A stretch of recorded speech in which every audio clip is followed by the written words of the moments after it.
तो दोस्तों आज मैं बात करने वाला हूँ एक हॉरर मूवी जो कि इंडोनेशिया की एक सच्ची घटना पर आधारित है, जिसका नाम मंत्र सुरगामा है, जो कि 2023 में रिलीज हुई है। इस कहानी के अंदर गहरे और रहस्यमयी जंगलों के बीच एक प्राचीन और एक वीरान घर होता है। यह जगह अपने भीतर एक गहरे अंधकार और अनसुलझे रहस्यों को समेटे हुए है। इस कहानी में कभी भी न खत्म होने वाले श्राप को दिखाया गया है और एक खतरनाक डिमन लोगों को अपना शिकार बनाता रहता है। आइए जानते हैं। कहानी की शुरुआत होती है जहां हमें एक आदमी को दिखाया जाता है जो कि एक झोंपड़ी के बाहर खुद को ही चाकुएं मार रहा होता है। तभी उसकी बेटी वहां आती है और उसको रोकने की कोशिश करती है, लेकिन वह उसे इग्नोर कर देता है और फिर भी अपने आप को चाकुओं से जख्मी करता रहता है। इन सब के बीच उसके हाथ में एक लालटेन भी होती है। तभी हमें मंत्रों की चैंटिंग सुनाई देती है। उसके पीछे एक डेमोन भी दिखाई देता है। इससे यह साफ जाहिर होता है कि वो इंसान जो कुछ भी कर रहा है उस डेमोन के प्रभाव में आकर कर रहा है। देखते ही देखते अचानक उसके हाथ में रखी हुई लालटेन से आग जल जाती है और ये इंसान उसमें जल जाता है। आग की लपटें इतनी भयानक होती हैं कि दूर खड़ी उसकी बेटी के हाथ भी पूरी तरह से उसमें झुलस जाते हैं और उसके हाथ पर भी जलने के निशान बन जाते हैं। कुछ साल बीत जाने के बाद हमें पता चलता है जो लड़की बचपन में जल गई थी वह अब बड़ी हो चुकी है, जिसका नाम तंत्री होता है, जो कि एक स्कूल बस से अपने हॉस्टल जा रही होती है। इतना समय बीत जाने के बाद हम देखते हैं कि तंत्री के हाथ में जो जलने के निशान थे वो बिल्कुल साफ हो चुके हैं। कुछ समय बाद तंत्री अपने हॉस्टल पहुंच जाती है, जहां उसकी मुलाकात फे और आस्था से होती है और उनसे तंत्री की दोस्ती हो जाती है। फिर तंत्री अपने रूम में जाती है तो उसे कुछ आवाज सुनाई देती है, तो वह अपने बेड के नीचे देखती है जहां उसे एक उल्टी घोस्ट दिखाई देती है, जिसके कारण उसे ये जगह क्रीपी और अजीब सी लगती है। फिर तंत्री का ध्यान गले में पहने हुए नेकलेस की तरफ जाता है जो कि उसके पापा ने उसे बचपन में पहनाया था, जिसे उसकी माँ पहना करती थी, जो कि अब इस दुनिया में नहीं है। अब यहाँ हमें आस्था को दिखाया जाता है जिसके पास उसके अंकल जमाल के मैसेज आ रहे होते हैं, लेकिन वह बहुत क्रीपी होते हैं। यहाँ आस्था एक विजन में खुद को देखती है जहाँ वह अपने आप को चाकुओं से गले पर वार करते हुए दिखाई दे रही होती। इसके बाद तंत्री फूड कोर्ट में फे और आस्था से मिलती है। वह दोनों बताती हैं कि उनके दो दोस्त मिसिंग हैं, जिनका नाम अरुम और लुकी है। कुछ लोगों को लगता है कि लुकी ने अपने आप को खुद ही मार लिया है क्योंकि उसके लॉकर से एक सुसाइड नोट मिला था, लेकिन अरुम की कहानी बिल्कुल अलग है। वह अपने पिता के साथ गई थी और वह उसी समय से मिसिंग है। इसके बाद तंत्री की मुलाकात एक रेजा नाम के लड़के से होती है जो कि फे और आस्था का भी दोस्त है। सभी लोग इस बात पर डिस्कस करते हैं कि अरुम और लुकी अचानक कहाँ गायब हो गए। सभी से मुलाकात खत्म करने के बाद जब तंत्री अपने रूम में शावर लेने जाती है तो वहाँ उसे मिरर में एक स्पिरिट दिखाई देती है और अचानक से उसे एबनॉर्मल एक्टिविटी के होने का एहसास होने लगता है। इस तरह की एक्टिविटीज सिर्फ तंत्री के साथ ही नहीं बल्कि फे के साथ भी हो रही होती है और उसे अपनी परछाई दिखाई देती है जिसमें उसकी आंख से खून निकल रहा होता है। जब तंत्री अपने माता पिता को याद करते हुए अपने रूम में सो जाती है तो उसे एक विजन आता है। इस विजन में तंत्री को क्लियर दिख जाता है कि लुकी के साथ क्या हुआ था। तंत्री जब समझ जाती है कि लुकी ने कुछ तो बहुत बुरा किया था जिसका उसे रिग्रेट था, जिसके कारण उसने अपने आप को मार लिया था, जिसे देखकर लग रहा था कि लुकी की मौत में भी उसी डीमन का हाथ है। तभी यहाँ पर अजीब से मंत्रों की चैंटिंग सुनाई देती है, जिसके बाद सभी लोग कुएं के पास जाते हैं और उसे कुएं के अंदर लुकी की लाश दिखाई देती है जो कि उल्टी पड़ी हुई होती है। तो इसका मतलब साफ है कि जो भी तंत्री अपने विजन में देखती है वह सब रियल होता है। अब यहाँ हम एक बंदे को देखते हैं जिसका नाम महेश है, जो कि वहाँ फोटोग्राफ्स ले रहा होता है। कुछ देर देखने के बाद यह साफ हो जाता है कि महेश और रेजा के बीच किसी बात को लेकर झगड़ा होता है जिसका लेना देना अरुण के गायब होने से है। अब जिस प्रकार तंत्री ने लुकी के बारे में खोजा था, अब उसी प्रकार से फे और आस्था उसे अरुण के बारे में पता लगाने को कहते हैं। तंत्री मान जाती है। फिर तीनों रेजा के साथ मिलकर अरुण के घर जाते हैं। घर के बाहर तंत्री को ग्लास में एक खतरनाक स्पिरिट की रिफ्लेक्शन दिखाई देती है। इस रिफ्लेक्शन को देखते ही तंत्री ग्लास को तोड़कर अपने आप को चुटिल कर लेती है। जब सब लोग तंत्री की आवाज सुनकर तंत्री के पास आते हैं तो देखते हैं कि तंत्री के हाथ से काफी ज्यादा खून बह रहा है। फे अपना स्कार्फ उसके हाथ पर बांध देती है और खून बहना बंद हो जाता है। फिर सभी लोग घर के अंदर एंटर कर जाते हैं और अंदर पहुंचने के बाद सब देखते हैं कि घर के सारे कबर्ड और ड्रॉर खुले हुए हैं, जिन्हें देखकर लगता है कि यहाँ पर उनके आने से पहले भी कोई आ चुका है। फिर अचानक तंत्री को एक स्पिरिट दिखाई देती है जो कि उसे एक स्पेसिफिक डायरेक्शन में पॉइंट आउट करती है। तंत्री ट्रांस स्टेट में पहुंच जाती है जहां तंत्री देखती है कि एक अलग तरीके से मार्किंग्स हैं। उन्हें देखकर लग रहा है कि यहाँ किसी तरीके से रिचुअल किया गया हो और तंत्री ट्रांस स्टेट में कुछ मंत्रों की चैंटिंग करने लगती है। तभी उसकी नजर एक शैतानी किताब पर पड़ती है और वह उठाकर उसे पढ़ने लगती है और किसी स्पिरिट को बुलाने की कोशिश करती है, लेकिन वहां आस्था आ जाती है और उसी समय तंत्री अपने होश में वापस आ जाती है। जब तक फे और रेजा भी पहुंचते हैं और चारों उस सर्किल के आसपास बैठ जाते हैं। फिर आस्था तंत्री को रिचुअल करने के लिए कहती है और यहाँ सबसे अजीब यह है कि उसे रिचुअल वाले सर्किल पर आस्था, फे और रेजा का नाम लिखा हुआ था। इस बात से यह साफ हो जाता है कि इस तरीके रिचुअल पर जिनका नाम लिखा हुआ होता है उन पर ही इस श्राप का असर होता है। सोचने वाली बात यह है कि इन लोगों ने पास्ट में ऐसा कौन सा काम किया था जिसके लिए अरुण को उसके अगेंस्ट रिचुअल करना पड़ा। यही देखकर सभी लोग तंत्री को रिचुअल करने के लिए फोर्स करते हैं। रिचुअल करने के बाद कुछ तो पता लगेगा कि आखिर हुआ क्या है। ये सभी लोग रिचुअल को ज्वाइन करते हैं और अपने हाथ में एक कांच का टुकड़ा लेकर सर्किल के चारों तरफ बैठ जाते हैं और उस कांच के टुकड़े को प्रेस करने लगते हैं,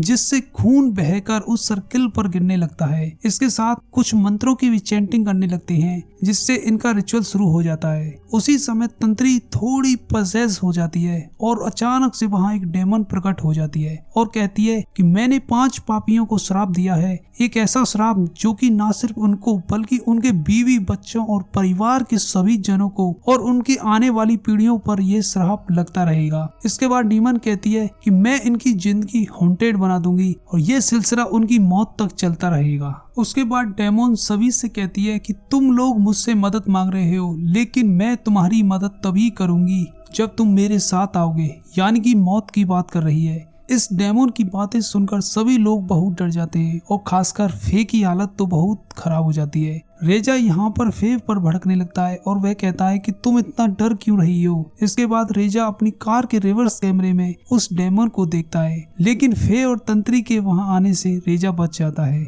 वहीं दूसरी तरफ आस्था घर जाकर देखती है कि अंकल जमाल सो रहे हैं, तो अंकल के कपड़े से एक टुकड़ा और दाढ़ी के कुछ बाल काट लेती है। इस दौरान अंकल की नींद खुल जाती है और वो आस्था के हाथ में कैंची को देखकर भड़कने लगते हैं। इन सब से समझ आता है कि अंकल आस्था के साथ कुछ गलत करते थे और ऐसा बहुत पहले से चलते आ रहा है। और वहाँ तंत्री ट्रांस स्टेट में जाकर एक और विजन देखती है। इस विजन में डेमोन आस्था के अंकल का गला दबाकर उसके अंकल को मार रही होती है। आस्था ने कुछ तो रिचुअल किया है उस बुक से, जिससे उसके अंकल उस डेमोन के शिकार बन चुके हैं। वही तंत्री यह सब देखकर उससे किताब वापस मांगने लगती है, लेकिन आस्था उस किताब को देने से मना कर देती है और उससे कहती है कि मुझे तुम्हारी मदद नहीं चाहिए। फिर वहीं खड़ी हुई फे कहती है कि आस्था के अंकल बहुत बुरे इंसान थे, जिसकी वजह से एक बार आस्था को अपना अबॉर्शन करवाना पड़ा। यह सुनकर आस्था फे पर अपना हाथ उठा देती है और जिसको देखकर लगता है कि आस्था का अपने आप पर कंट्रोल बिल्कुल भी नहीं है। आखिरकार जो हुआ ठीक था, लेकिन एक बुरे इंसान को सजा मिल गई, यही अच्छी बात है। उसी रात जब तंत्री सो रही होती है तो उसके कान में एक स्पिरिट आकर कहती है हेल्प मी। वही दूसरे दिन आस्था के अंकल की मरने की खबर जब आस्था को मिलती है तो वह बहुत खुश हो जाती है। जब तंत्री की आस्था, फे और रेजा से लड़ाई हो जाती है तो वह महेश के पास जाती है। महेश तंत्री को बताता है कि जो तुमने ग्रुप ज्वाइन कर रखा है वो बिल्कुल ही तुम्हारे लायक नहीं है और वह अच्छा ग्रुप भी नहीं है। अरुण के गायब होने में आस्था, फे और रेजा का ही हाथ है। ये बात थी कि अरुण के साथ कौन सोएगा, ऐसी शर्त रेजा और फे ने लगाई थी। आखिरकार रेजा उसे मना लेता है और उसके साथ सोने की वो न्यूड फोटोग्राफ्स लेता है, उन्हें शर्त जीतने के लिए लुकी के साथ शेयर करता है और वो सभी तस्वीरें हॉस्टल के सभी लोगों को शेयर हो जाती है। इन सब घटनाओं से अरुण बहुत हर्ट हो जाती है और वो रिचुअल करके इन सब से बदला लेना चाहती थी। आस्था भी इन सभी के कारण पीड़ित है, पर उसने आज तक कोई आवाज नहीं उठाई। अभी तक की स्टोरी सुनने के बाद यह समझ आता है कि